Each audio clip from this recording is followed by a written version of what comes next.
Good morning, everybody. It's Sunday morning at the beginning of February 2019, and we are here, Lizzie and Justin from Third Space Coaching, for what is week 71 of our Turning Towards Life project. It's an absolute delight to be here again. And we are coming onto this call having grappled and wrestled with technical things, because I'm in London and Lizzie on the side is on the side of a mountain, as I'm sure you'll say in a moment.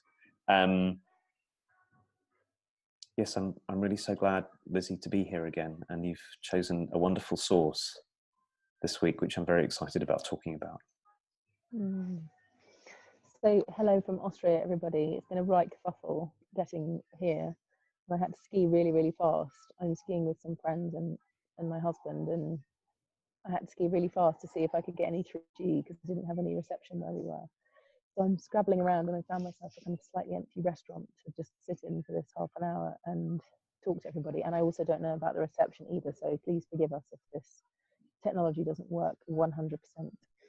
I'm really glad to bring this source. It's a very kind of interesting and compelling source for me, and also quite confusing. So I'm looking forward to what the conversation holds. Justin, are you happy if I read first and then you Of course. read? Yeah. Okay. And excuse all the bashing and clanging in the background. It's somebody laying all the tables. And It's going to be a whole different thing this week, isn't it? You're going to have crashing and bashing in the background. The restaurant may fill up with hungry exactly.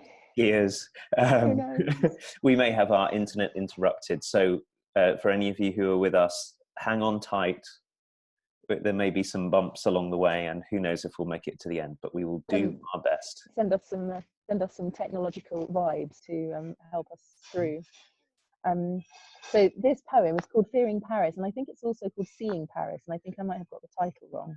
I looked it up on the internet, and I'm just with my mobile phone here, so I didn't have enough resource to get it right, I don't think. So anyway, it was called Fearing Paris on the internet, and I think that it's also called Seeing Paris, so we'll have to find out which the correct one is. And then I think it's actually called, Lizzie, See Paris First. Oh, okay. Got it. That's where I've found it. I have it in a book where it's called that. So okay, books are probably more reliable than the internet. Okay, so here we go. See Paris first. Suppose that what you fear could be trapped and held in Paris. Then you would have the courage to go everywhere in the world. All the directions of the compass open to you, except the degrees east and west of true north that lead to Paris. Still, you wouldn't dare put your toes smack dab on the city limit line. You're not really willing to stand on a mountainside miles away and watch Paris lights come up at night. Just to be on the safe side, you decide to stay completely out of France. But then the danger seems too close, even to those boundaries, and you feel the timid part of you covering the whole globe again. You need the kind of friend who learns your secret and says, see Paris first.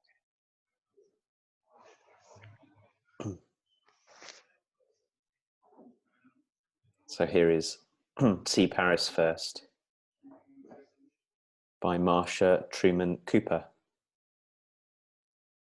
Suppose that what you fear could be trapped and held in Paris. Suppose that what you fear could be trapped and held in Paris. Then you would have the courage to go everywhere in the world. All the directions of the compass open to you, except the degrees east or west of true north that lead to Paris. Still, you wouldn't dare put your toes smack dab on the city limit line. You're not really willing to stand on a mountainside miles away and watch the Paris lights come up at night. Just to be on the safe side, you decide to stay completely out of France. But then danger seems too close even to those boundaries, and you feel the timid part of you covering the whole globe again. You need the kind of friend who learns your secret and says, see Paris first.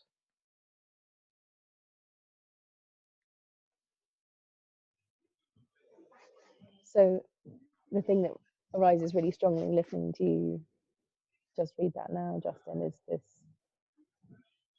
turning towards life thing again. Like somehow it's another way of saying the thing, which is how do we live a life of turning into something rather than running from it or turning away or denying it or something. And I so appreciate how I feel like this poem says, well, it starts as Paris that you're avoiding, and then it's kind of grows and grows in terms of the boundary of what you're running from somehow. And to have the person in our lives that says, hold on, we can be here, we can look at this, we can see Paris, and then what kind of consequence does that have? It's a different one to avoiding it, for sure. Mm.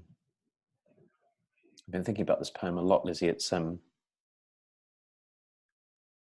wonderful coincidence, or maybe not coincidence, that you chose it this week, because I've been working all week, as you may know, with a group of people who are studying together for 2 years, and I had this poem ready to read during the. I didn't actually read it to anyone this week, but we in a program that's incredibly developmental that unfolds over a long period of time. And one of the things that has really struck me in working with people this week and in working with myself is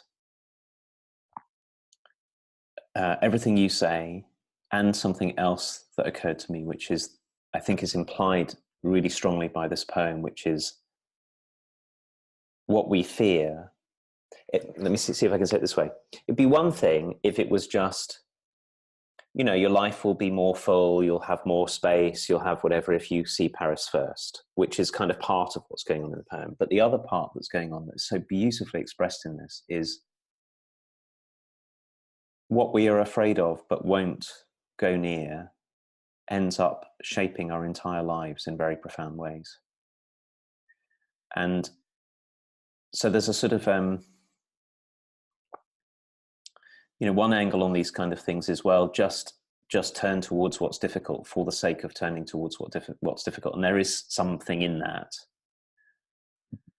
but it's limited as a way of thinking about things, because I don't want to walk into situations that will be harmful for me just because they'll be difficult for me. I don't want to stick pins in all over my body because it will hurt, just because it will hurt. That's not taking care. And so that you can get this sort of difficulty in understanding, like, why should I do that? Why should I turn towards this? And the answer is here, which is that for a brief moment of time, our pushing away what we're afraid of makes us feel very courageous. I'm free from it now. But very quickly it becomes apparent that our whole lives are being lived around the space that's left for this thing, or we've carved out a tiny little corner for ourselves, and the only place that we can live is in this tiny little corner. And it's a huge price to pay, not just for each of us in our own lives, but also for everyone around us who gets robbed of the gifts that would come from this vast territory that we won't go anywhere near, because it would feel, that's the thing I love about the poem. So first of all, I won't put my feet on the city limits, and then I won't stand even on a mountain where I can see the lights over there, and then I won't even enter France, and then now the whole world is filled with it. I mean, I really know this so much in my own life, living an entire life. Sometimes I'm aware that that's what I've been doing. Living an entire life shaped by what I'm afraid of encountering. So it's such a gorgeous invitation that the poet makes here, which is what you need is a friend who will, sit you down and say, Paris. Someone who loves us enough and who knows us well enough. Yeah, it's really very beautiful poetic invitation to something that it needs poetry to make us listen in a way. Like, of course, I don't want to, that like that Enneagram quote that I read last week. Of course, I don't want to face my fear of being trapped. Of course I don't. But if my life is lived in response to not wanting to be trapped, I make all kinds of judgments in my mind about what that means. And the things that I've judged as meaning I would be trapped, I don't do. Yeah. So, for example, if for my life, if I'd attached commitment to being trapped, it would be so difficult. And in my personality structure, that is something that happens, that anything that I have to say yes to, it means that I have to say no to a whole swathe of other things. And I say yes to one thing, and the fear comes up of, oh, I'm trapped with this decision, I'm trapped with this one thing. And there's so much other stuff I could be doing, so many other greener grasses I could be pursuing. And so if I live my life in the fear of this being trapped rather than facing what it is to feel trapped and to be deprived of the things that I really want, if I live my life in fear of that place and didn't face it, my whole life would be organized around, well, how do I not be committed to anything? Because to be committed means to have to face this fear. And I feel like it's a very beautiful poetic invitation, because I could live, and I did for a long time live completely blind to that fear that was driving me. So it also takes something to even get in touch with our fear, to get in touch with the thing that we are building our personality and all of our actions around, and to have that friend. In this case, for me, my friend was the Enneagram that talked to me about my fear. And I thought, oh God, yeah, I can see that, but I couldn't see it until somebody helped me see it. And then in the seeing of it, I could see how I constructed everything around it. Like keeping my options open, saying yes to 100 things, being scattered, not committing fully to anything, being half-baked about all kinds of things. I mean, I'm still pretty half-baked now, but like, I think I was way half-baked before. And it didn't allow me any kind of depth. It didn't allow me any kind of contactfulness with anything, because that also meant a narrowing of my choices in a way. Mm. And so I'm so appreciating that this isn't just like, I mean, you know, a fear of something happening can be one kind of fear, but my sense is that this is about a kind of a core fears that then drive so much of our lives to be built in a certain way, so as I never have to face this thing. And of course, I feel deep freedom in commitment, and like I have choices available to me that I'd never had before, because I'm actually in something. I'm actually contactfully involved and committed, means that I have the world opens up in a whole different kind of way. But I couldn't have known that if I didn't face into what it felt to be in this fear. And for me, it meant really kind of going through multiple processes of really feeling like what it would be to be trapped. And it's a physical thing too. You know, what is it for me to be constrained? What is it for me? And I remember in a workshop, and I went through a process, and the process was to tell me what it feels like to be trapped. And this big image came to me, and I could feel it in my body, of being in one of those prison cells that's like a 24-hour, when you've done something really bad and you get put in solitary confinement and you have a straitjacket on. That's how frightened I was, like really, really frightened. And I remember finding a way to hold myself in that and be present to that, and to really see Paris first, to like actually feel into the core of that fear and find some kindness and find some contact with it, so that it didn't mean that I had to just be bouncing off it all the time to protect myself from this absolutely horrendous reality that would come up when I had to choose, you know, even like an ice cream in a gelato shop. It's like every choice felt like a death. And of course, in a way, every choice is a death, but because my relationship to the death wasn't healthy, wasn't one where I could see more possibility, it felt like I couldn't choose, and I couldn't commit, and I couldn't find a deeper way of being. So I'm loving this invitation now. And again, it's so interesting because I hadn't thought about all of this before. I'm just literally now invited into this as being connected to it. So I really appreciate that, and I can feel myself relaxing and kind of settling, because I'm in contact with something really important for me in my life through being invited in this poem. So many things are occurring to me whilst you're saying all of that. One is, it's a reminder of how helpful it can be to start to do things which allow us to feel stuff. So I was thinking about body practices like yoga or stretching or meditation or anything that will have us be in contact with it's a wonderful practice I know you know about, Lizzie, also called focusing. Anything that will let us be in contact with the felt sense of our own bodies, because one of the rappers, the Marsha Truman Cooper lays out all of these sort of concentric circles of ways in which we keep ourselves away from Paris in the poem. And one of the ways here is that you talked about was not even knowing that I'm afraid because I can't feel it. So that's the first thing. And I'm feeling that's feeling very present to me as we're talking, which is, I think I've said here, I've certainly said to you, how often I feel afraid these days. And I don't remember feeling afraid when I was younger. I felt other things. In fact, there was a whole load of things I didn't feel at all.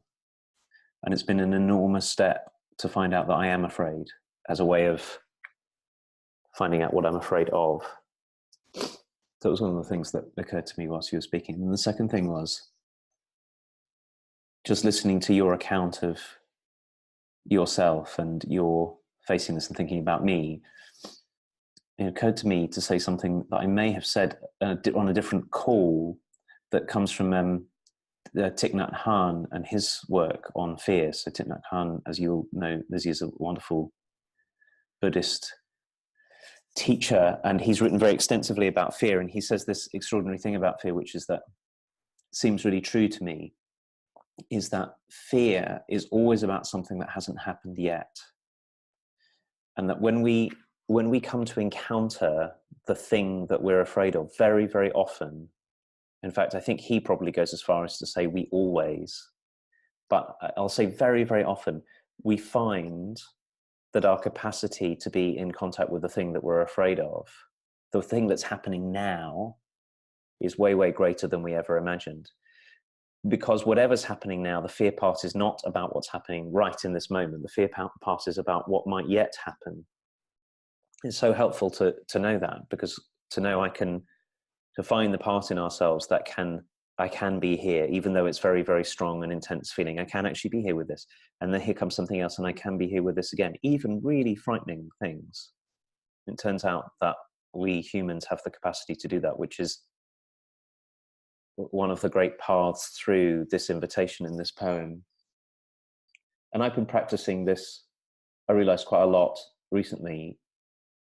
You were talking, Lizzie, about your fear of being penned in, that you learned from the Enneagram. And one of the things I've learned from the Enneagram that's been has been revelation to me is how, and feels really true, is how the basic fear of mine has been one of abandonment. If I do X, you'll leave and I'll be on my own. And so then constructing a whole personality structure out of making sure that that never happens, which of course doesn't actually stop it from happening, because that's not how, we don't have that much control over the world. It's an illusion. But giving up on what I want, staying quiet, bending myself and accommodating myself to other people, not getting in conflict, not speaking up, a whole load of suppressing any feelings of mine that might be troubling to somebody else. And it's just such a tiny, tiny, tiny little space. And I know I'm not done with this project yet, but what I am finding is the more I'm prepared to risk being real, the more I find out, often I don't get abandoned, often people step in closer, but B, when people do decide not to be around, I can be with it. I can live with it, partly because I'm finding out that my fear, what I was afraid of about being abandoned, is not actually what happens in the world anyway. So it's like reclaiming, it feels to me like reclaiming the territory around Paris and reclaiming Paris itself, which has the power to undo all of this. And I'll just say one more thing, because I might forget it. So I've been reading Robert Keegan's really, really beautiful book, In Over Our Heads, which is an extraordinarily kind book about development. And I came across this one passage a couple of days ago where he says that our fears are an extraordinary kind of loyalty to something. We became afraid in the way that we did because we got loyal to something that got born in our early lives. And it's really helpful to see our fears that way, not to see being afraid as some terrible thing which I then have to push away, but actually seeing that I'm afraid because I got really committed to something. I got really committed to not being abandoned. I got really committed to not being constrained. And when we can see that, I just think it's beautiful language. He says, then we have the chance to leave home in the way that's always called for, which always turns out to be another homecoming. You have to be prepared to let go of the loyalty you've had to this, loyalty to not being abandoned or loyalty to not being constrained. It's a painful letting go to something we've really committed ourselves to, but it's always the path to, as the poem says, to finding a new kind of home in which we can live, which has a different kind of space to it. Well, that's so brilliant, Justin. Like when I think of myself as loyal to something, so if there's a part of me that's loyal to not being trapped, I can totally find the story suddenly. I can see that there was a part of me that thought, that's what being trapped is, and that's not what I'm going to be doing, because I can see the pain that it brings. And therefore, I'm committed and loyal to the cause of not having my life be like that one. I can really feel that really, really strongly. And then I can sense that, like,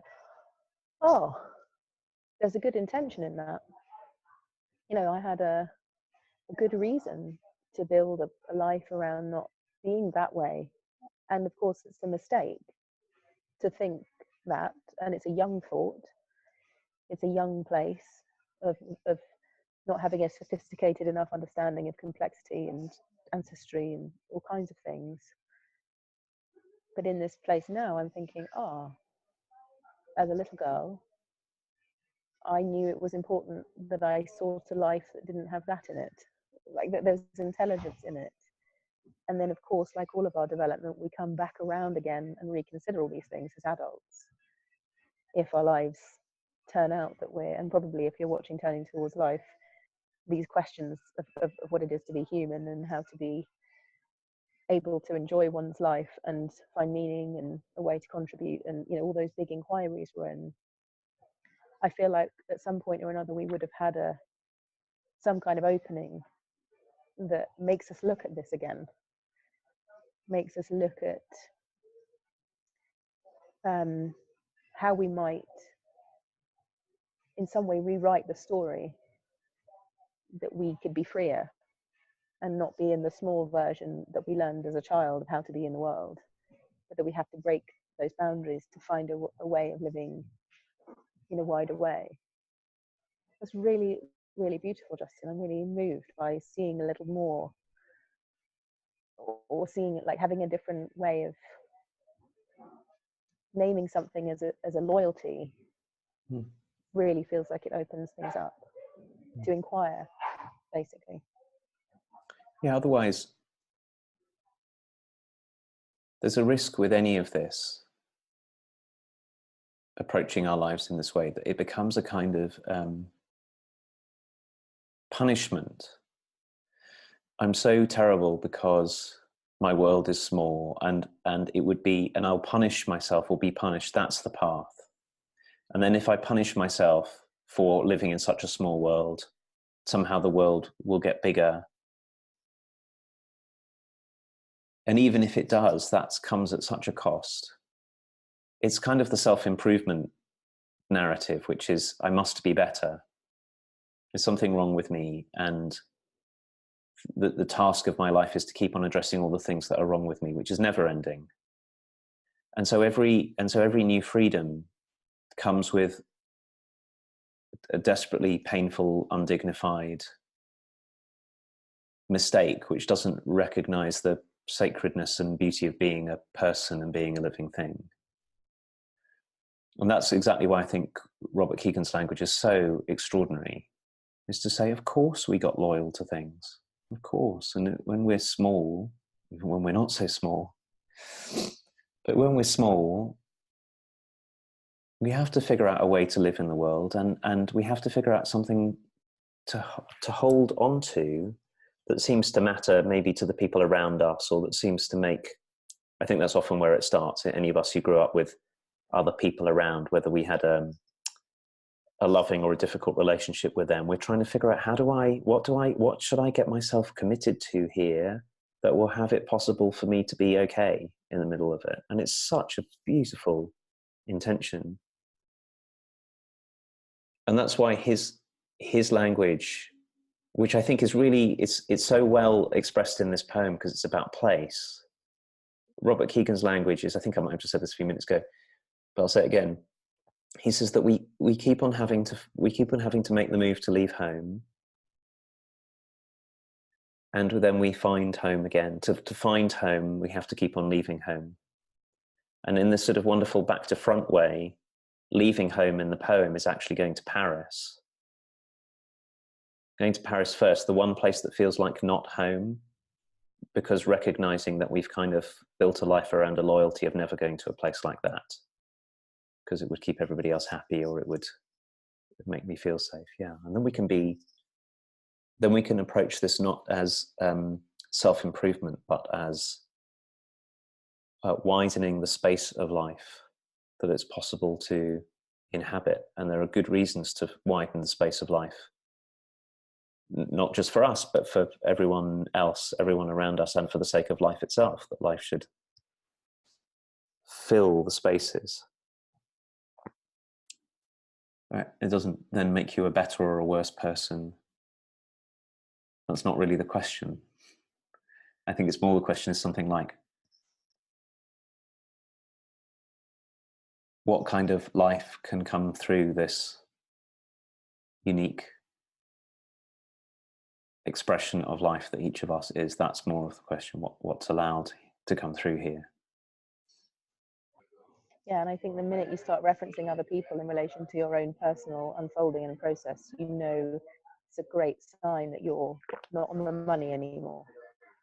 You know, that if you're better or worse than someone, like a better person or a worse person, it's a really great, simple thing that humans do. It's so quick, we can do it so quickly that I think I'm a better person because I do this, or they're a better person than me because they do that, or something. It's a great way of going, very quickly, I'm off the path now. Like that's not what the question is about. It's something actually really a lot more complex than that. Like it's about this life. I'm watching our time, Justin, and I'm also noticing that there's lots more clumping around in here, so it's going to get a lot more difficult for me to be on this wavelength with you. I'm so glad to be in this, and also just for me being in amongst a social kind of activity, something or other, and just sinking down into this conversation with you is really, really beautiful, and I can feel the support of the people who watch and listen to this in this moment, and I feel really, really in service to that. I feel really in service to the fact that we have these conversations and they're not just for us, and yet they are deeply and wholly for us at the same time. And I feel very nurtured and glad to be in the conversation and the invitation of it all. And also glad that somehow technology works through my iPhone in the strange cafe in the middle of Austria on a mountain. It's quite miraculous. And so I'm really glad that we got to do it, because there was a point where I thought, oh no, Justin can't hear me, there's no point in doing it. And actually, so far, the by hook or by crook rule has worked, and we'll just keep going. So I'm really grateful for that as well. We made it through. We did. Thank you so much, Lizzie. I'm so glad we found a way to do this, and thank you everyone for joining us. And Lizzie, you're going to be in London tomorrow night doing Turning Towards Love with Holly. I am. Right. That is so true. Yeah. So check out if you're watching this in on or around the 10th or 11th of February 2019 and not watching into a later recording, check out the Turning Towards Life Facebook group, because there are details there. Thank you. We'd love to see you. It's going to be our second group, and we'd love to have you. It's in Hammersmith. It's easy to get to from the tube. So for anyone in London or nearby, that might be an option, and we will see you all next week.